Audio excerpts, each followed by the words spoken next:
I think it was important to just kind of back up a little bit and recognize that it's not the foods that's the problem. It's the growing, the processing of the foods that are a problem. I'm really excited about today's next speaker. He is the only speaker at this summit who has made a movie about longevity. We're seeing an explosion of chronic illness now in children. Autoimmune disease, chronic disease, and really just degeneration of the cells overall. We're living such short lifespans relative to what's possible for humans to live. I have to say I'm a little bit envious. I get to tick off some of the boxes that he checks off in his movie with this longevity summit. Specifically, I'm interviewing 50 plus longevity experts for the summit. He, for his film, interviewed 96 experts. Now, this is not a competition, but that puts me at exactly 46 experts behind him that I need to interview. But the most envy that I get is, and let me define envy, because a lot of people ascribe negativity to envy. This is literally, I desire the experiences that he has had, traveling the globe to visit the blue zone regions of the world, to interview elder locals to gain wisdom. He is here with us to share the knowledge he gained through those experiences, and I'm sure many more experiences. Here's a little bit more about his background, and his name is Jason Prall. He is a health educator, practitioner, author, and filmmaker. In 2018, his independent research and experience as a practitioner led him to create the movie The Human Longevity Project. It's a 9-part film series that covers the true nature of chronic diseases in our modern world. So we had to understand and unpack all these different concepts for 2 reasons. There was something really important about understanding the way they had grown up, because it was more ancestral, it was more intuitive. There was something deeper. He's currently working on his next film series, which explores ancient methods of healing mind, body, and soul from indigenous cultures around the world. And he's recently released his new book titled Beyond Longevity, a proven plan for healing faster, feeling better, and thriving at any age. The most important aspect of longevity is what happens between birth and 10 years old. Hi, my name is Chris Burris. I'm a longevity expert and the chief scientist at a lab focused on a longevity molecule. My primary focus is to help people live longer and better lives with science. Make sure to subscribe and share so you and your friends can live longer and better. Well, actually, so you and your friends can live beyond the norms. Jason, thank you for joining us today. No, thanks for having me. Appreciate it. So you and I have something in common. I think you studied mechanical engineering, and I also studied mechanical engineering, and now we are both focused on health and longevity. How'd you transition from mechanical engineering to health and longevity? Well, for me, it was a pretty easy transition in the sense that mechanical engineering typically is about systems thinking, right? It's about pulling in multidisciplinary kind of study, right? Understanding what the electrical engineer is doing, understanding what the architect's doing, understanding what the structural engineer is doing. So you usually have a number of different realms you kind of have to be at least familiar with, if not an expert in, beyond your own. And so this idea of thinking in a systems way was, I guess, kind of innately me, right? That was a part of what I was good at growing up. It was why I was good at mathematics. I was good at the sciences. I was able to step outside of the small problem and look at what's affecting all this thing that I'm looking at, and how do I think about it globally. And so from that perspective, it lends that skill set lends itself really well to the health educator or the clinician, right? Because there's a lot of mistakes in thinking in the health world. There's a lot of variation in terms of how to approach something. And, what's interesting is that when I walked into the health world, fortunately, I wasn't, let's say, indoctrinated. I didn't go down a traditional health education path. It was mostly kind of autodidactic. I got to learn what I wanted to learn, what I was curious about. And then I kind of put the pieces together myself. Now, I had mentors and health educators along the way that definitely helped me get there, but I got to select them personally. I got to figure out which seminars I wanted to go to. I got to study from a functional neurologist, right? Instead of a traditional MD who was only schooled in one way of thinking. So I got to pull in all kinds of different ideas and thought processes. And in that, it allowed me to kind of just say, that doesn't make sense. I know that's not the best way to think about this. So I kind of wandered and navigated, definitely tripped up along the way. But I would say that even in the educational process, it's really nothing until you get into a clinic. In other words, until you start working with people directly, it's all just theory. It's why you have all kinds of, armchair MDs online talking about, this study said this and therefore do that. And it's like, that's great. But if you have somebody walking into your doors with cancer or autoimmune condition or some unknown, syndrome with all kinds of different symptoms, you got to figure out how to deal with that. And, especially if they're paying you, there's an obligation to that person to help them get where they want to go. Right. So for me, that's where I really cut my teeth. That's where I got to really test my own knowledge and say, how much do I actually know? Right. Because I can study this and I can study that and I can read the research and all that. That's fine. But when you get into a clinic with somebody, you have to bring in human psychology. You have to bring in an understanding of where they're at. So there's a coaching element, right? And this is what a lot of the traditional medical doctors don't have time for. They don't have time to coach. And that's a really important piece, because if you're working with somebody with, diabetes, high cholesterol, there's tendency, not always, but there's a lack of movement and there's some poor choices being made, right? It's not a complicated situation. This is about choices. And so now you have to understand the motivation behind the choices. You have to understand what is motivating them not to change. How do I flip that script, right? Because most of chronic health issues aren't that complicated. Most of them. Sometimes they very much are, especially once they get rooted. There's all kinds of metabolic chaos going on. They can be very complicated to unwind. But most of the issues that get us into a position can be resolved by better choices. And some of that is education. And some of that is figuring out what the psychology is. What is the emotional gaps or hurdles that we need to cross, and how do we get beyond them? Because some of this stuff, and what I found out, in that practice, was that most of it is subconscious or unconscious, right? The reason that we do things is generally being guided by something else beyond our cognitive rational thought. Most of us know that that it's not the best for us to take one action and say we do it anyway, right? And this is across the board. This isn't just people who are chronically ill. This is 100% of humans, right? We're doing things that are we know aren't the best. We do them anyway. And so to get to the root of that was something deep. And that's what tripped me up for a long time. That I worked with people, and many of them I could help get to a point where they feel better. And some of them I just couldn't make any headway with. And no matter what tests I ran, no matter what I kind of figured out, was I couldn't get them there. And what I realized, that was one of the big ahas for me, was that so much of it is subconscious and unconscious, and that there's these traumas and the conditionings. So even beyond traumas, most people probably listening to your work are familiar with trauma on some level, right? This idea of emotional trauma.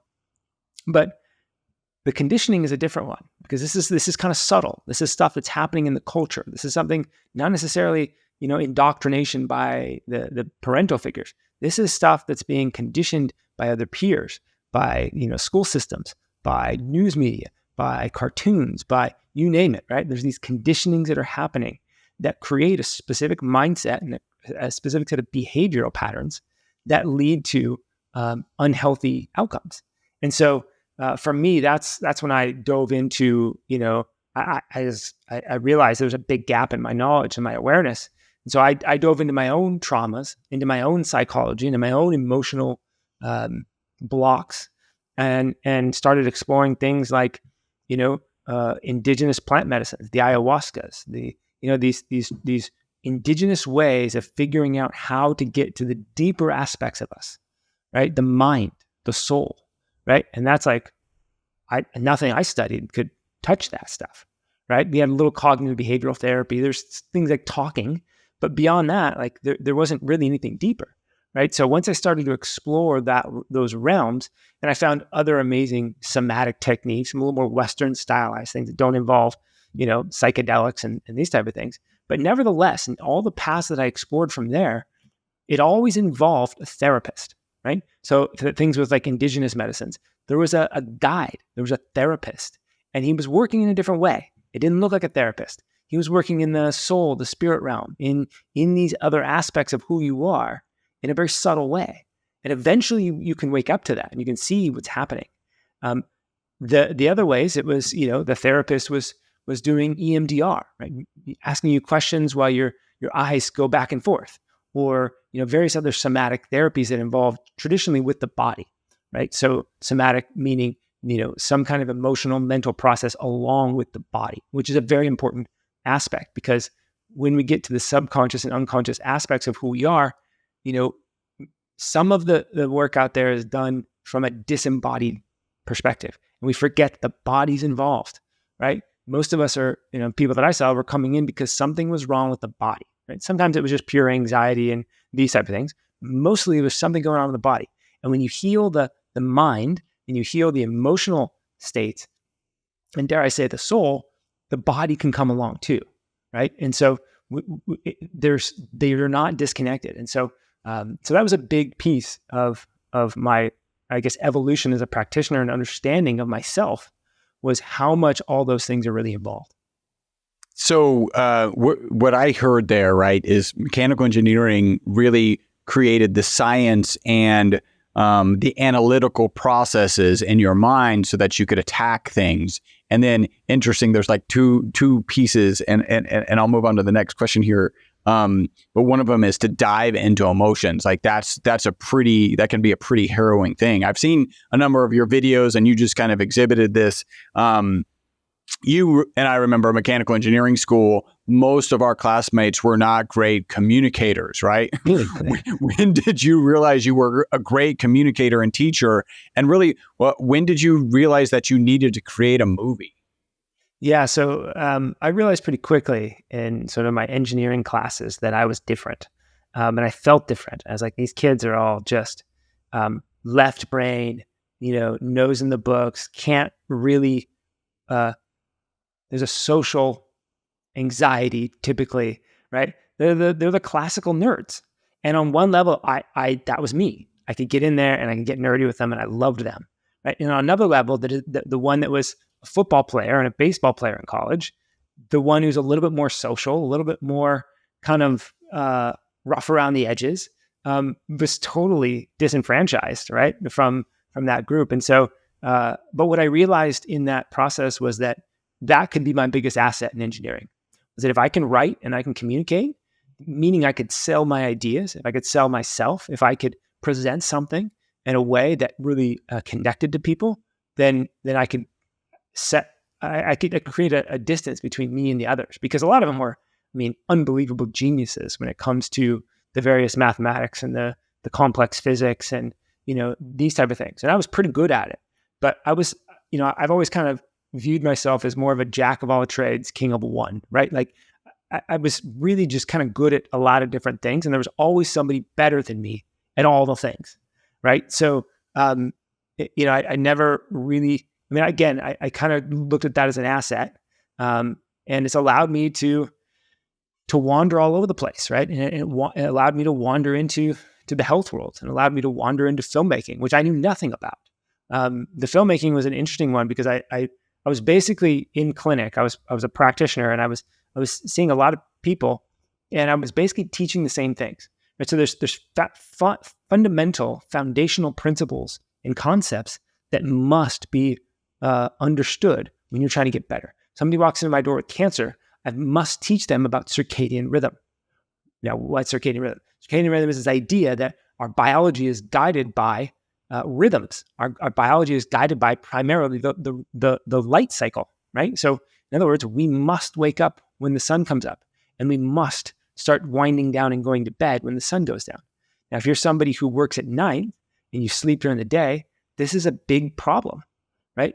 Your biology was not, it's not optimized in that setting. So if you've got a chronic disease and you're working those schedules, you're always going to be swimming against the current, right? And so but most people aren't. Most people are just, they don't understand how important the light cycle is. So I would have to teach about the light cycle. And again, these are very simple principles and things to follow, right? When you wake up in the morning, go outside, get sunlight in your eyes. You can just sit there. That's fine. It can be cloudy. That's fine. But the light that's coming through the sky, your eyes are so finely tuned to pick up that signal. And when that signal hits the eyes and goes to the suprachiasmatic nucleus and the pituitary and the hypothalamus, then all these signals get sent throughout the body. Every cell and every organ of your body, every cell is guided by the light. So these are the types of things, right? I had to explain it in a scientific enough way to get people to understand that I know what I'm talking about, instead of just saying, hey, you really need to get up when the light comes up and go outside, and then you need to go to bed when, right? Like, this just doesn't land, right? I needed to get in there and say, hey, look, this is really, really critical, and here's why, right? If I can get that buy-in, now that changed, right? And then I'd have to teach on some of the food aspects, right? And how important it is for some people to refrain from the more inflammatory food groups, and how to eat in a way that was, again, guided by the light cycle, right? We can't be eating a large meal at 10 p.m. That's no bueno. Your body is already trying to clean up. It doesn't need more stuff to do, right? So these type of things, right? And there's hormones that are associated that when we eat that late at night, these various hormones that lead to weight gain, that lead to poor sleep, all the programs that the body's trying to do to get you optimized, there's a counter program being run. So, I'm teaching on all these things. I'm teaching on the various lifestyle aspects and how the microbiome works and what's really happening there, how important mitochondria are to overall health. That this isn't just some longevity thing. It's not just some organelle that we learned in biology class. These guys, these mitochondria, are critical. And if we can get them to replicate, to get stronger, to become more robust, then you'll have more energy. You'll sleep better. You'll lose extra weight that you're holding on to. You'll detox better. You'll produce hormones better. Everything's going to improve. And when you do the opposite, everything can start to decline. And so I'm teaching on all these things over and over, no matter what walks through my door, right? Thyroid issues, cancers, autoimmune conditions, skin problems, doesn't matter. I'm teaching on all these foundational principles. And I said, it's kind of exhausting. I don't like doing this because most of what I'm doing is actually teaching the basics of what health. And again, some of this isn't basic. It's actually pretty complicated. The solution is kind of simple. But it was in that process that I said, I really would like to spread my message out to more people so I can kind of speak at once or a handful of times and reach tens or hundreds of thousands of people in that process. And so that's kind of that was the way that I could see it happening. I was aware of a kind of a model to execute a film, because making a film is one thing. But, if you talk to any filmmaker, the big problem making a film is distribution. Okay, you made the film. Now what the heck are you going to do with it? You can't you can put it on YouTube, but again, you still have to kind of figure out how to get eyeballs on it. You can, sell it to Netflix, or you can go all these different routes. But we were able to figure out a way to release it on our own. And my friend was, he was a brand new filmmaker. He'd made one film on his own, just a one-man band that involved our basketball player friend over in Germany. And so I was like, hey, I know this model, right? We can make this film and we get to travel. So for me, it was like the trifecta, right? It was just like, I love traveling. I want to go and meet these amazing people from around the world. And I love speaking to older, wiser kind of elders. And so we get to have some fun. Now, we didn't make a lot of money for the year and a half, 2 years that we filmed it. But, after we were able to get it to the market, we were able to recoup our costs and it was able to be, fairly successful. So it was a fun process, but a lot of work for sure. So it's just a great way to educate. And I would imagine maybe even in your own practice, you end up using at least some of these videos to go through that same explanation again. So they have that connection with you and then get the answer, and you're not having to kind of keep doing that task over and over again. Yeah. When you decide, so you pull the trigger on making this movie, was it from the beginning you were going to interview X number of experts and X number of elders? How did those pieces come together? Yeah, I mean, the experts were just kind of people that I somewhat knew from, the various conferences and friends, that I'd made over the years. And so kind of looping in a number of experts wasn't difficult. Where to draw the line, if I were to do it again, I wouldn't be 96. it'd probably be more like 40. But there was a lot of different people that had a lot of different perspectives. So in the film series, we kind of go, each episode is on a different topic, right? So episode 1 is kind of all about longevity and interesting and introing the series. Episode 2 is about the microbiome and immune health. Episode 3 is about food and exercise. 4 is about detoxification and the environment. 5 is about kind of circadian rhythm, light, how light influences biology. 6 is about raising healthy children, from birth. 7 is about emotions and the brain and the nervous system, how we regulate our nervous system, because most people are caught in the sympathetic drive. And then episode 8 is about cancer and Alzheimer's. And then episode 9 is kind of like new technology and what's the way forward, right? So we had basically 9 different general themes for each episode. And within those, we had a number of different themes within that. So, in some ways I wanted to draw from the expertise of a number of different people when we covered a specific topic, right? So in one way, it kind of lent itself well to interviewing a lot of different people. But the other part was that I figured if we can get more experts involved with, some name recognition and name ID, then that's going to help with the promotion of the film, and hopefully they'll promote it to their audience. Say, hey, check this film out. So it was a way to kind of hope to guarantee more eyeballs and get people involved. But mostly I was familiar enough with a lot of my colleagues and their viewpoints and their perspectives that I essentially wrote the questions in a way that I could kind of lead the witness, right? I could kind of get them to answer in a way that I was looking for. Now, I didn't want to give them answers, not at all. I wanted them and their personality and their whole view to come through. But I knew them well enough that I could kind of guide where we were going in the conversation, because I had a mental outline of what the film of each episode was going to kind of flow and look like. And then from there, it was crazy. I mean, trying to edit 9 different episodes all at once was pretty wild. I was totally new to filmmaking, so I was in the editing room trying to figure out, Premiere Pro and how to do the basic things. Meanwhile, trying to cut all this content, 96 experts down, and figure out which clip could go in which episode, and then try to move it all around.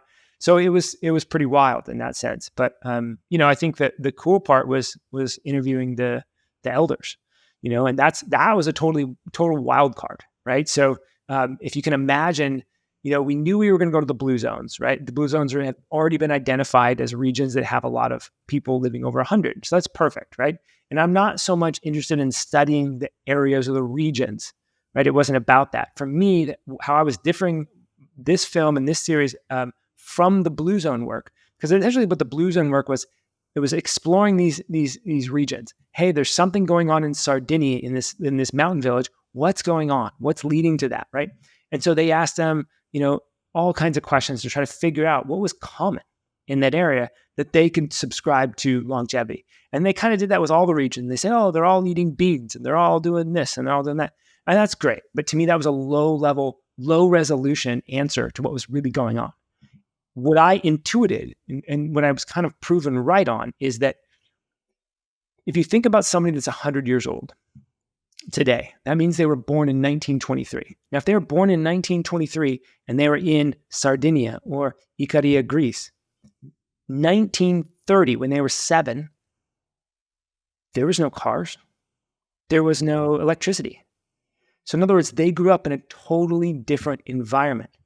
And so if we want to ask ourselves what's contributing to the longevity for those people, well, it wasn't technology. We know that. Like it wasn't, the amazing medicines and all that. No, it was something about how they were living. And in order to understand longevity of a 100-year-old, we have to understand what they were doing at 2 years, how they were birthed, how they were raised the entire time, and what their parents did. Their parents set them up genetically to thrive, right? So what did their parents do? So we had to understand and unpack all these different concepts, because for 2 reasons. There was something really important about understanding the way they had grown up, because it was more ancestral, it was more intuitive. There was something deeper then they're all eating beans, right? Like that's insane to think that's what's contributing to longevity. Beans might be a fine food, but it's so much more, right? How they were raised, how they lived, how they were birthed, all that stuff. The most important aspect of longevity is what happens between birth and 10 years old, or conception and 10 years old. That's our development. That is how we're conditioned to come into the world, right? A 10-year-old's view and a 12-year-old and a 15-year-old, that's when their internal working model, to use a psychology term, starts to develop. In other words, they start to understand their place in the world, who they are, how to think about danger, and all these things, right? They understand all this stuff. And so if they had a really supportive and nurturing and healthy and trauma-free life from conception to 10, 12, whenever, any time in that range, they're set up from a nervous system level to be healthy. Most of us in the West were not. So we had to contrast, hey, here's how they lived. You'll never live like that. You'll never live in an environment without electricity for the first 30 years of your life. You'll never live in an environment without automobiles for the first 30, 40 years of your life. So if you lived in an environment where you had to walk all the time, where the pace of life was insanely slow, right? Where your safety and your ability to thrive was dependent on the community. Dependent. It wasn't a luxury. You couldn't live on your own very well. Didn't work very well. You needed support, right? So it was important to recognize, hey, this is what they lived like. If you're in the West, that's not going to be you, right? So let's recognize that. And let's figure out how in the West we can bring back some of those ideas in a way that's going to be nurturing and supportive to our life. The contrasting factor is when I go into a grocery store, I can go into the best organic food store in San Diego here. I still have to make a decision. Do I buy the organic potato chips that are down aisle 6? Or do I stick to the leafy greens and the real foods?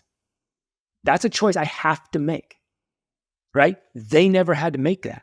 They never had to make that choice. So every time they go into a grocery store, they're not being bombarded with messaging and sales and flashy bags and all these things that is luring them in and feeding off of their, pretty wired biological signals about salty and sweet and crunchy and all these things that food scientists study, right? So we are faced with challenges that they aren't, right? We've got buzzing and flashing and fast things, and our environment is so overstimulated that we're set up from a young age to be hyperstimulated, and this affects our nervous system. Now we can get conditioned to it.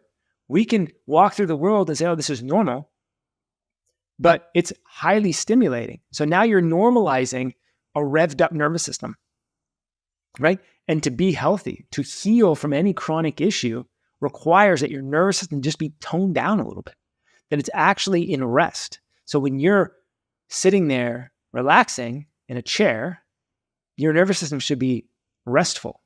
Well, I have another business that I'm involved with called Saraset. We actually measure the brain waves of people, and I can see people in a chair who should be relaxed, and their nervous system is totally not relaxed whatsoever. So this is a common problem. So this is what the series was about. It was understanding the core principles and ideas that led and fostered healthy living, and then what are the things in the West that we're bringing to the table that are counteracting that? So it's not we can't say let's go live like them. That's not going to happen. And in fact, they can't even do that anymore. Their old ways of living are vanishing, and I suspect that per the definitions of Michel Poulin, who named the first blue zone, who identified it and named it, he was a demographer, and he kind of circled it and studied it and went and looked at birth certificates. He was able to say this is a blue zone. By his own sort of criteria, I believe that most of the blue zones today won't be blue zones in 20 years. Because of this, because the young people are leaving. The young people from Sardinia are going to, mainland Italy. And they're going to Rome, and they're going into the Western world. They're leaving. All that health and wisdom and knowledge is not staying put anymore. So this is happening. When we were in Okinawa, we saw, McDonald's and Starbucks and all kinds of stuff, right? So you can go to the remote villages, sure, and there's some people living a little bit more in tune with nature, but they had a name for it when we were over there called hamburger syndrome. So they in other words, it's somewhat recent in their history, 20, 30, 40 years maybe, where this Western culture has crept in and taken over. And because it's alluring, because it's exciting, right? The computers and the cars and all the flash and the money and all this stuff, right? It provides economic opportunity. So in some ways, it's very good. And to our core health principles can be very detrimental. And so they were able to, it was still fresh enough in their sort of generational understanding that they could name it. Say, hey, this isn't good.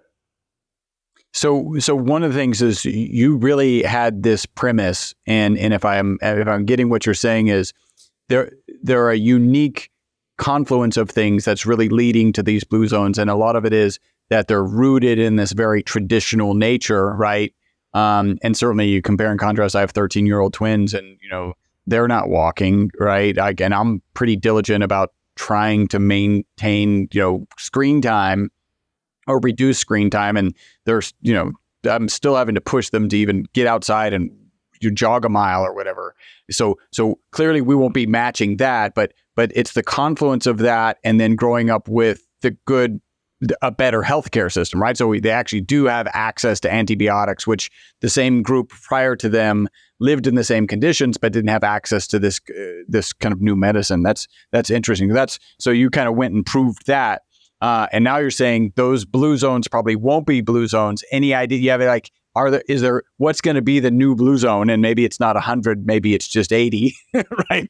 Like we may be going that way. And do you have you feel like predicting where that might show up? Yeah. I mean, I don't think there will be one, right? In a sense of like trying to identify a specific region that has exceptional longevity. In talking to Michelle, he was looking at Cuba, right? He was looking for small countries, typically island-based, that are basically have been cut off from the Western perspective. So why not study a communist country, right? So he was looking for these little isolated regions that weren't infected by the Western ideology, right? So, nevertheless, he wasn't able to truly identify one. So I don't think, he's still looking because he enjoys that work as a demographer, but I don't think, we may find one, but I wouldn't bet on it. What I think is going to likely happen is that we're not going to find a region. We're going to find these groups of people who implement the new way, which is kind of regenerative health measures, who try to live in a healthy way, who understand these concepts and principles and apply them even to their chaotic world that isn't perfect by any stretch. Even the West, right? Like you can be as perfect as you can be, but you're still surrounded by microplastics. You're still surrounded by glyphosate everywhere. It's on your organic food. It's literally everywhere. So you're still infested with this hyper-stimulated environment. Like we can take all the measures, but we're still in the environment that is tipping us over into a less than healthy state. So, I think it's going to be the people who do as much as they can to enact these principles and then use the modern technologies that are a little bit here, but are more likely than coming in the next decade or so around regenerative medicine. And it doesn't mean stem cells, although stem cells are fantastic for reducing pain and suffering for many people who are suffering from all kinds of ailments. But I think there's a lot of different biologics that are going to be coming online that are interesting. We're engaging with technology in a way that's now starting to awaken us to health. Even to something as simple as the thing that counts your steps, right? Whether it's your phone or some ring or watch you're wearing or whatever the case. Is that the best way? No, but it's still waking people up to the idea of like, hey, I didn't move as much today as I wanted to, right? Now, again, contrast that with some of the old blue zones that, when they didn't have cars, they were probably taking 100,000 steps a day. They were walking 8 kilometers just to go get, some milk from the guy wherever, or some fish from the shore, right? So, and it wasn't flat. So they were walking all over the place, right? And like this was just a part of their day and their life. And so movement was incorporated into everyone's job. Movement was incorporated to the mother raising children, to the guy that was, packing, these 50-pound bags onto a truck all day, right? Like moving was just part of it. And of course, farming and all that. So it was a much more physically integrated environment. None of them knew like leisure activities. They didn't play basketball. I mean, some of them played a little soccer here and there, but mostly as kids. Once they got into kind of adulthood, nobody really played as much. They didn't have time for that, right? But they also didn't feel the need. They were tired. They'd worked all day, right? And so everything was imbued with a little more purpose, a little bit more sense of like it matters, right? So it's hard to explain, but they were certainly happier as a whole than what I would say I've been familiar with in the West. So there's a genuine contentness, a genuine happiness about life, a genuine okayness that when I die, it's all good, right? So there was just this is a more grounded, a more centered, a more a deeper realization of who they are, who God is, and how all of this kind of works. So it was just interesting. Again, like the different perspective was very profound. I mean, these were not, even though they were raised simply, they were not stupid. One guy I spoke with in Italy, he was like 90, 95 or 98. And he said, when I was young, the body was busy and the mind was still. The problem I see now is that the mind is busy and the body is still. That sounds like a very, very simple statement, but that's very profound to recognize that is a core issue. So something that's just popping into my head is, a lot of what we look for, even kind of in this biohack or longevity, a lot of communities are looking for purpose. And there's a part of me is like, well, the purpose was to get the work done that we needed to get done today. And it wasn't this grander purpose of, I've found the exact thing that I'm supposed to be, that I'm put on this earth for, but they really had purpose in their day-to-day activities. So what was the oldest and kind of youngest of the elders that you interviewed? And then maybe 3 things that you took away from interviewing the older elders that you kind of either share in the movie, focus on the movie, or have incorporated yourself. Yeah, I think the oldest one we interviewed was Giulio Poda from Sardinia, and he was 105. The challenge with a lot of the people that were over 100 is that they're not all there, right? So as much as we like to say, oh, this is a blue zone, they have a lot of people living over 100. Well, they do, but they're also dwindling. So there's another realization there for me to recognize, there's a lot of people over 100 and they're just kind of sitting there, and they can't really hear very well. They don't really speak very well. They can't think very well. So it's like, that's great to live over 100, but they're still declining. Like they're still going downhill, right? And so Giulio was 105. I think he ended up passing at 106. But at 105, he rode his bike for us. He still played chess with his 80-something-year-old son to keep his mind sharp. He was still whittling wood, I think, up to like 103, right? So there was he was active and alive. So this is the big difference that we saw with people that are 105 doing well versus 101 and just kind of in a vegetable state, was that there's, I don't want to put it all on them because there could be a lot of factors, but there seemed to be a willingness to engage with life in the later years. And from our study and from a lot of the research, that's kind of what it bears out, is if you have somebody that is, let's say, retired, right? In the West, they might be retired at 65, 70, 75, whatever the case. But if they continue to be engaged with things that they enjoy, the longevity really increases. So past 60, 70, 80, we're going to decline fast. But if we can engage with life in a joyful way, a truly joyful way, then that seems to kind of like extend. Like it's those later years that we really want to engage with life. We want to, there's people that were dedicated, committed to their church in Loma Linda. There were people that were just dedicated to their beehives in Icaria, right? Like there was something about them that was engaged with the world, that really wanted to continue to live. But once you give up this idea of living, well, then you're naturally going to die. And that's what we saw, right? So the difference, I think, between the 105-year-old person versus the let's say there was one gal was 68, I think is as young as we interviewed. She was in Costa Rica. I would say that we actually interviewed a lot of people that were in their 70s, 80s. That was like kind of the sweet spot because they were able to identify. They understood what we were asking. Like they had lived through some of the transition of what their society was like. They remember their older brothers and sisters. They remember their parents living in such a way. And over the years, they've also seen the younger kids and how things have shifted.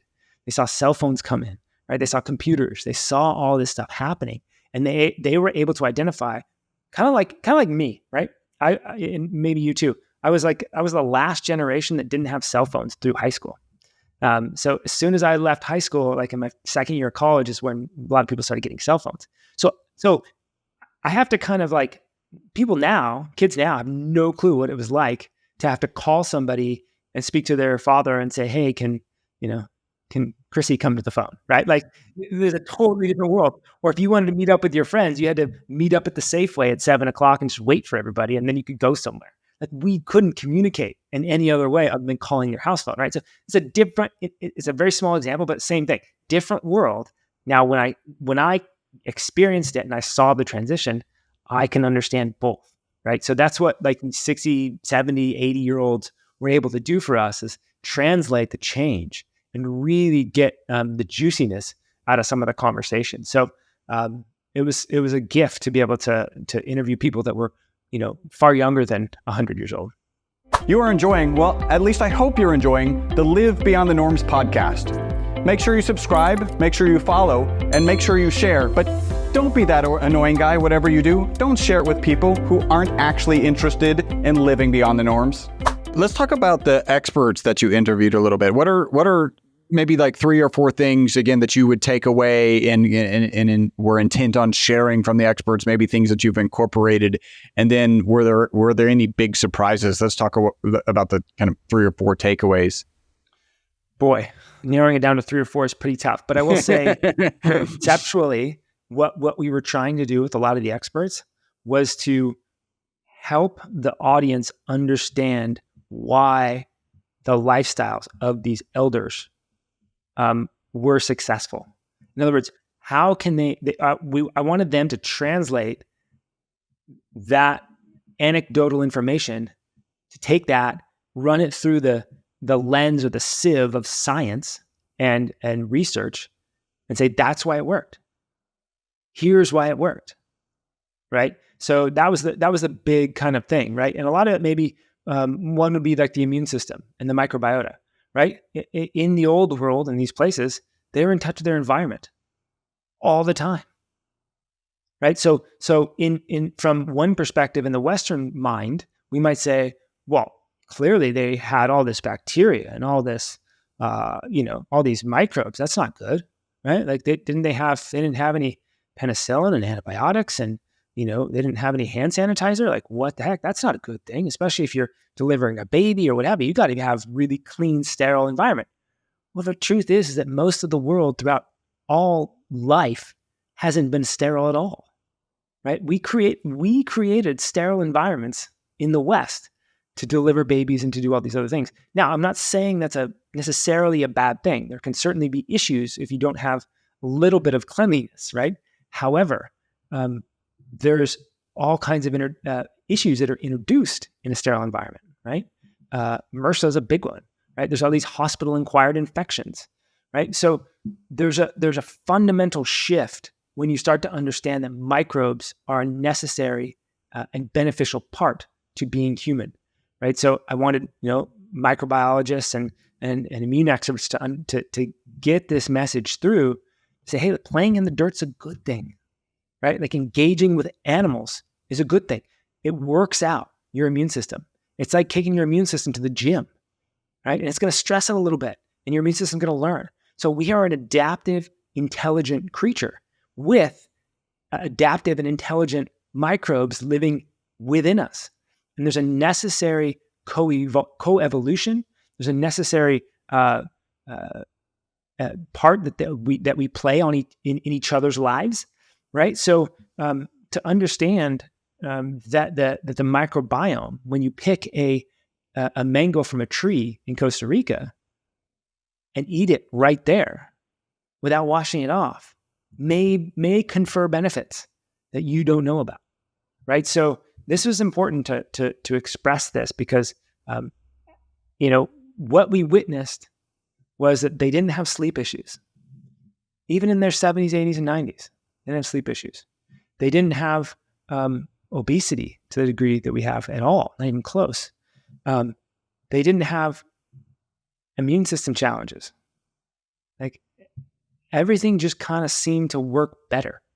So, those are some big ones, right? Like, why does this work? And I think the other big message that I wanted to convey was to kind of clean up the idea around food. And we have such trauma when it comes to food in the West. And everybody's got their ideas about what's good and what's bad. But the truth is that when you go and you study the people in the blue zones, they ate everything, right? In the West, we say, don't eat too much fruit because it's got a lot of sugar and too much sugar is bad. Okay, they ate tons of fruit, especially in certain regions. Don't eat, things like beans because they have lectins and phytates and they can strip minerals and all these things. They all ate beans, right? Don't eat tomatoes, right? Those are inflammatory and will cause all kinds of problems. They ate tons of tomatoes. Don't eat bread. They ate tons of bread in Sardinia. They had a special bread. And I interviewed so many people and they said bread was a part of every meal. It must be. If it wasn't, then it wasn't a meal. Like you couldn't have a meal without bread. Now, meat, same thing. You'll hear even from Dan Buettner in the recent Blue Zone stuff saying that all those regions are vegetarian. That's not true at all. By no stretch were they vegetarians. And it's simple to think through. Because if you were living in a village, right, would you honestly not eat meat because of some ideal? Or would you eat whatever is going to be there that made sense? And almost all of them had pigs. Why pigs? Because they're easy to raise. They ate the table scraps. So you didn't have to buy too much feed. In fact, in Costa Rica, they fed them avocados, tons of avocados, right? So they had that. The pig fat was just, bathed in avocado, yummy, monounsaturated fats and all kinds of good stuff, right? So they raised pigs because it took little area. They could eat table scraps and they could slaughter them every so often, right? And they produce babies pretty easily, right? A lot of them weren't raising cows because it didn't make sense. It takes a lot of land. It's a lot of effort, right? A lot of them had eggs and chickens because, again, it makes sense. So they did what makes sense. If you're living in a village, you're going to do what makes sense. Not a lot of them grew tons of lettuce and kale and, the California idea of what healthy is because it doesn't nourish you well. So sure, is lettuce important? Yes. Is cabbage and kale and all this stuff is fine. But that wasn't a core staple of their diet, right? In Costa Rica, it was corn, rice, beans, fruit, and then some meats when it made sense. When there was, various animals kind of coming through, right? They would hunt the animals. But again, they didn't have refrigeration. So they couldn't just slaughter tons of animals and have all this meat. They couldn't do anything with it. Right? They only were able to kill what they could use in a way that nourished them. So I wanted to clean up this idea around what's good and bad food. Now when I say, the Sardinians ate bread 3 times a day, every day for their entire lives, therefore you should do that. Absolutely not. Right? It was explaining why that was different. How did they make the bread? They had a donkey grinding the grain. They had a special grain that isn't really around anymore. They grind the grain with this donkey going around in a circle, right? And then it was made there in the home. So the yeast content was different. The amount of gluten in it was different, right? The love and the care, if you want to get more energetic and spiritual, was different. So it's different. Now they drank tons of wine, but they produced it from their grapes that they grew on their little farm. And so I don't think it was great wine, like into our standards, like it's not Napa, right? But it was homegrown and it was, you knew everything that was going in. So they ate in a way that was intuitive, right? During fruit season, they ate tons of fruit, right? During winter, it was different.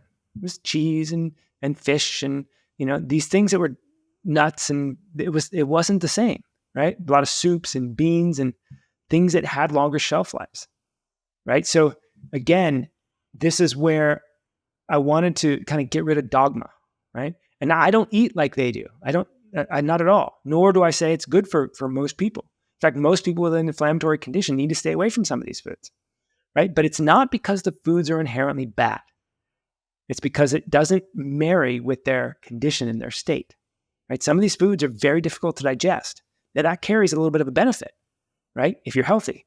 But if you're not healthy, it can be too much for the system. It can be too hard, right? If your digestion isn't working very well, we don't want to throw things that are difficult to digest in there, right? So, but never will I say that sugar is bad. Like, don't eat fruits because too much sugar.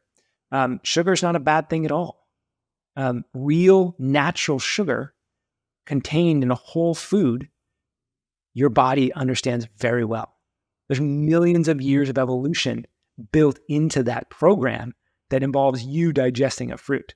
So let's not think that we're smarter than all that time that we've evolved to consume these things, right? So in fact, there's a lot of benefits, right, in terms of detoxification and cleansing the system that fruits can provide. And most people that I coach, that I work with, I would actually have them eat more fruit because it was easy to digest. It was a whole food. It contained fiber. The fruit that's in there, the fructose, is digested early in the digestion process. Before it gets to the liver, it's already being absorbed into the bloodstream. So it's not like high fructose corn syrup, right? Which is most of where our studies came from and saying fructose is terrible for your liver and it converts into fat and all this stuff. No, high fructose corn syrup, very different than a plum, right? So I wanted to dispel some of these myths, and I'm pretty sure I pissed off a lot of people because I kind of cut against the narrative in every direction. But I think it was important to just kind of back up a little bit and recognize that it's not the foods that's the problem.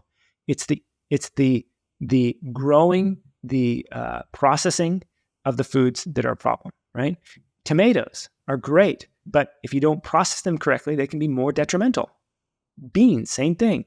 If you boil them correctly and you can get rid of a lot of the phytates and lectins, then it's easier to digest and it's not so bad for your system. Right? So they understood this. They understood the way to prepare a food, right? So again, that was important to recognize that preparing the food, growing the food in the right way, and eating the food at the right time of day in the right season can be very, very beneficial. Very, very cool. So I want to change gears real quick, and then we can get this one last question in, and then we can get to some wrap-up questions. So I've seen some of your interviews. You talk about trauma a lot. In fact, even at the beginning of our discussion today, you did.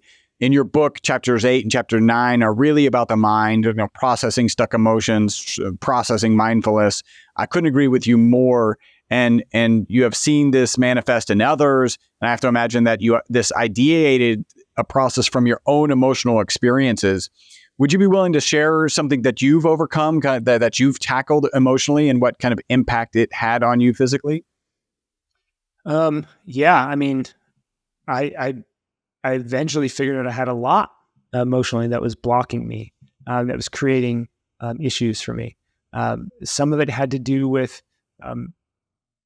how I related to the world. I would say most of it. So, I grew up in a household that was separated by divorce. So dad wasn't around very much, right? So as a young one, right, I'm unable to cognize what's happening. My worldview is now shifting, though, right? There's a certain level of safety, and this is what's crazy about a divorced household for many people, is that it's not only that mom and dad are separate, so you don't get the template of a loving connection to view and model after, but dad wasn't there very often, and therefore mom had to pick up the slack, right? Like, in other words, when one parent isn't there and you have one around, now the one that you have around is doing everything she can to try to keep everything together. Well, that means she's not around. So in a sense, it was like I was being abandoned by both. And dad was kind of out of sight, out of mind. So actually it didn't affect me as much mentally and emotionally. Mom was around. There was a perspective that she was there, like she was the one that was there, but why is she leaving? So all these things, like developed within me that revolved around more trauma around mom, even though she was the strong one and she was the one that was dedicated and committed. So I've seen that with a really good friend of mine, and he'll be a speaker on this. His name's Patrick Wanis, and often with the obvious point of trauma that needs to be dealt with, and usually it's with mom and dad. In your case, dad's gone, so it's obviously got to get him. And then when you start doing the work, you're like, it's actually all associated with mom, which is where most of your interactions were. So that actually makes sense, but it's counterintuitive. Yeah, and the thing about it is, especially with parents, is that there's a part of you that loves them so much, and that part of you may recognize that you love them so much, and then there's a disenfranchised part, right? A part of you that hates them, that's angry with them, that's sad, that's disappointed, has all these emotions around it, and so now you have these two parts that are kind of in conflict. So the one part that loves mom so much won't let you hate her. So it's like you bury that part because it's like, no, it's mom. And as an adult, the adult level, I understand. I do truly love her, right? But the child part that got disenfranchised, typically, in psychology, you can kind of view it as a part that got fractured off at a specific age. Might be 2, might be 4, might be 6, might be 10. So we all have all kinds of parts. We don't have a wounded child. We have a whole orphanage of disenfranchised children that are parts of us. And so these parts got split off at 4. So there's just this 4-year-old part within me, for just an example, a 4-year-old part within me that's throwing a tantrum, that all that part knows is from a 4-year-old's perspective. And if you've been around a lot of 4-year-olds, they don't have a lot of wisdom. They don't have a lot of cognitive capacity to rationalize what's happening. They just have feels, right? So they're just feeling stuff, right? And so I had these many parts within me that felt all these things, but they were stuck. And part of the reason they were stuck is because nobody was there to be able to presence that part and permission that part. And especially me, I wasn't available for myself, right? Because I had one part that was like, no, it's mom, I love her. Wasn't letting the 4-year-old feel what needed to be felt. So a lot of these perspectives and these feelings, and they can come along with mental aspects, but most importantly, it's a feeling, right? And so we can call it emotion, but it's an embodied somatic feeling. And so these are feelings within the body that have been pushed down, that have been trapped, that have been stuck. And every single one of us is carrying those around for most of our lives. It's just a matter of to what degree. And so we have these parts. And so as I began exploring all this stuff and found the right therapists that were able to help me understand how to rationalize and think about these parts, how to show up for them, right? Because as the adult me that's here, I can show up for the 4-year-old that needs to be seen and needs to be heard. Right? In a therapeutic setting, it would generally look like my adult parts were able to just kind of witness and hold. In other words, step to the side.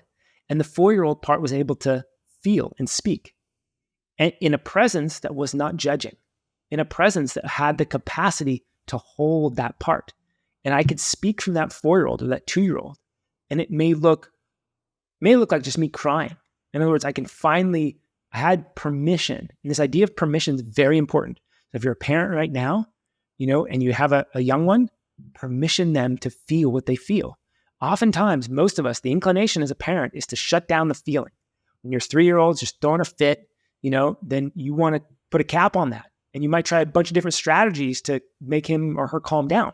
But the reality is that little young being needs to have that emotion flow through them in a way that they feel accepted, in a way that they feel permissioned and seen and not judged. So when you can do that as a parent or in a therapeutic setting, or perhaps even with yourself, well, that's a little challenging because you generally need another nervous system that's stable. You need somebody to be able to hold it while you lose it in a way. And so I finally got that template, which I never had. I didn't get it from mom. I didn't get it from dad. I didn't get it from grandparents. In fact, a lot of my trauma I've realized came from my grandparents, who were the ones raising me on a day to day in a lot of ways. I didn't get it from teachers. Right? There wasn't any adults in my childhood, and I think this is pretty common, who were able to hold that, who were able to say, cry, like let it out, feel, like what is that feeling, and in the therapeutic process, it was challenging at first. I would feel something in my body. I might feel it in my heart center. I might feel it in my gut. I might feel it somewhere, anywhere. So it was the connection between identifying where in the body am I feeling it. So that allowed me to practice my feeling sense, like true feeling in the body. And for most of my life, I didn't feel in the body. So this is a practice that I had to learn to get familiar with. You could say, oh, it's a feeling in my belly. Okay, what does it feel like? This is a hard thing at first because it all just felt like amorphous something, right? I didn't have the acuity to be able to understand what the feeling was and then understand what the emotion was, right? Because sadness can feel like disappointment, but they're very different, right? And it might be sadness wrapped in disappointment, right? Or it might be fear coating, or anger coating fear, right? So at first I think I feel angry. Well, that anger is protecting another part that's in there that's tender, that doesn't want to feel scared. So I had to learn how to unwrap these things. And I needed somebody there to coach me through that because it was never templated for me. It was never something that I was able to do. And you might think this is obvious or intuitive or whatever, but like until you get in touch with yourself to that degree, you don't know what you're missing. Right? There's going to be unresolved things. Yeah. It was wild. Yeah. So that was a big part of what I did, was just working on that stuff. And ultimately, the biggest shift in what I realized was how I showed up in the world, how I was engaging with other people. I was a little bit softer. I was a little bit more patient. I was a little bit more accepting, right? And so now, all of that translated. And that comes from when you're softer and patient and accepting with yourself, you can be softer and patient and accepting with others. Exactly, because I understood that this wasn't my fault. I understood that these things happened to me and for me. And in the resolution of that, I was able to see others in that same way. So when the person cuts you off and is flipping, or you cut somebody off incidentally in traffic and they just start losing it. Well, I understand that now. I actually understand what that is. It's the person has unresolved issues that are inside of them that was caused by something else. Mm-hmm. That they haven't had a chance to deal with. And this changed my entire life. It changed how I ran my business. It changed how people showed up for me. It changed how money flowed in. It changed everything. Reality actually starts to bend and shift when you show up differently. So it's a pretty wild experience. So it didn't necessarily transform my health in the way that I would say was obvious. But my entire reality shifted. And the way that I raised my child is, my God, how I have a 3-year-old, and how I raise him today, knowing what I know and going through what I've gone through, is totally different than if I would have had him 10 years earlier. Night and day. Yeah. It would have been a dramatically different father. So understanding that and seeing the knock-on effects of how his life is going to be different. Sounds like you and I have had similar experiences. And in fact, one of my missions is to expand my friend Patrick's knowledge, like people awareness of his process. And his process sounds very similar to what you've gone through. So yeah, sounds like we've been, all right. That was deep. We'll take one breath, and then we've got to jump into our wrap-up questions. And I really appreciate it. So let's do these rapid fire. Do you have a target age that you want to live to? No. Okay. And how long do you think? I'll tell you why. Okay. Okay. Because after speaking, well, that was a part of the reason I wanted to do this at the beginning, create this documentary, because I kept hearing people that wanted to live to 150 or 200 or never die. And I just thought that's ridiculous. That's not the goal. The goal isn't to never die. The goal isn't to live to 150, right? My goal is to live every moment as centered, as present as I can. Like, that's it. And if I can show up and be here every moment, as many moments as I can, then that's the best I can do. And consequently, it will be to my benefit. It will actually help me live longer. So the only reason I want to live long is to see, kind of what happens with my family. I'm excited about the world that's coming. I think it's going to be glorious and amazing. So I'm excited. But I mean, if I die at 60, if I die at 80, then so be it. Yeah. I'm at peace. How long do you think humans can live? This is a big question. So I'm of the. It's a tough one, right? It's a lot. Maybe a lot grander and simpler. I don't know. Question all at once. Yeah, I think this is a bigger and deeper question than most people maybe realize. I don't believe it's set in stone, but I believe it is guided by the time that we're in. So we're just, according to many ancient wisdoms in the East, we're just exiting the Kali Yuga, which is the dark ages, basically. And we're entering back into kind of the Bronze Age, where we start to wake up.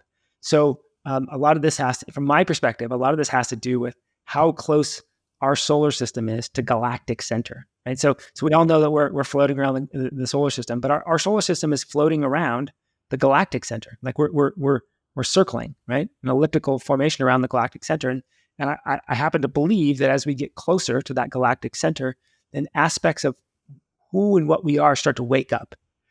So I believe, based off of some pretty deep biophysics and how light interacts with DNA and all this stuff, that currently probably 120 years that seems to be our limit. Now, going forward in a few thousand years, and I don't know, however long, it's possible that we can live longer as things start to wake up, as dormant aspects of who we really are start to wake up. So that's a deeper and more spiritual answer. But I certainly don't believe that death is a problem to be solved. I think living forever sounds like absolute hell on earth in my perspective. I think there's something glorious about having this be a finite time existence. Yeah. Like, I believe death is going to be absolutely fantastic and glorious of an experience. And I believe that being alive is a glorious experience, right? But to me, it's all this continuation of existence. And I have some, I'd say a little bit of experience exploring that stuff with a lot of the traditions that I've worked with. It's really about studying life, and the process of studying life involves the process of studying death, intimately studying death, knowing death. And so a lot of their traditions and rituals and things that they take you through involve the death process. So to me, that's why I'm at peace. I don't believe death is something to be afraid of. I believe it's going to be amazing. In some ways, I'm looking forward to that part of life. And I can also have the perspective of cherishing today. Why today? Because I'm never getting younger. Yeah. Like, I'll never be as good looking and as young as I am today. Right? So it's like, this is as good as it's going to get. Yeah. Like, it's in many ways, right? So that's something to be appreciated, right? Knowing that death is coming at any day. That's also something worth appreciating, right? So if we have the total perspective, I mean, it's worth meditating on death. It's worth meditating on your life, right? Because when you start to get clarity around these things, then the number you live to is totally ridiculous. It's totally ridiculous. So again, I hear people in the health world, I'm going to live to 150. Okay. All your friends are going to die? It's just going to be you and a bunch of young people around you? It doesn't sound like much fun to me. It's just like, it's an afterthought, right? Yeah. So I want to be healthy as long as I can. But all right. Speaking of wanting to be healthy, what are 2 to 3 protocols, habits, mindsets, let's call them shortcuts because everybody likes shortcuts, to longevity and a long health span that you would share? Move all the time. We live in a world that involves sitting and working at computers. And so whatever we can do to take more steps to move our bodies in multi-planar movements, incorporating movement with your world is a good thing. Instead of using a traditional lawnmower to mow your lawn, use the real mowers that require you to push, right? Like these are simple things. It's all this. So how can you incorporate movement into your life more? It's that important. I would say another one is focus on sleep. Sleep. Okay. Focus on sleep. So circadian rhythm. So go to bed on time, get up in the morning, go get light in your eyes. First thing when you wake up, first thing, go outside, go for a walk, drink your tea, whatever the case is, but get your light in your eyes. That will set your clock for the entire day. That will increase melatonin production at night by getting light in your eyes starting the day. So, everything should be guided by the daily light cycle. So you should be eating your heaviest, most complicated to digest meal around midday, sometime around 12 or 2 should be your heavy meal, and then you should have a little bit lighter meal towards the day. So you should be moving the most in the middle of the day, right? So this is, if you start to just flow with nature, then everything can come into balance. I had people, when I gave people this advice as a practitioner, I had some people that would, their eyesight improved because they finally got advice that says light is not a bad thing. Get it in your eyes. It'll actually do good things. Their eyesight improved. I had people that just lost 5, 10, 15 pounds without trying. That wasn't their intention at all.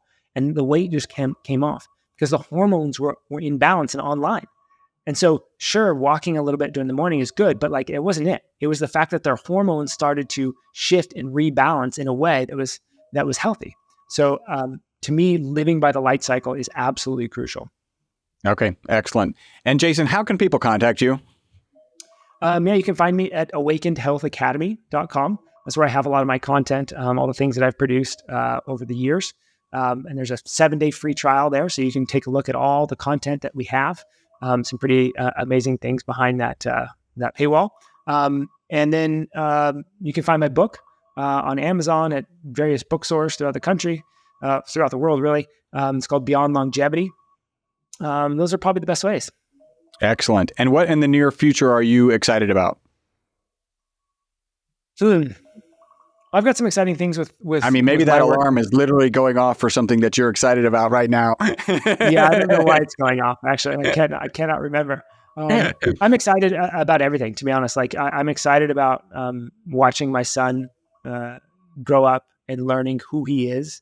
That's probably the most exciting thing for me is to not mold him in a way that I think is best, but rather to discover who he is and allow him the freedom to be able to do that in a way that guides him properly, right? With some boundaries and constraints, but ultimately gives him the freedom to discover who he is too. Yeah, that's really awesome. All right. So you can find him website, awakenedhealthacademy.com. The book, Beyond Longevity, you can find it on Amazon.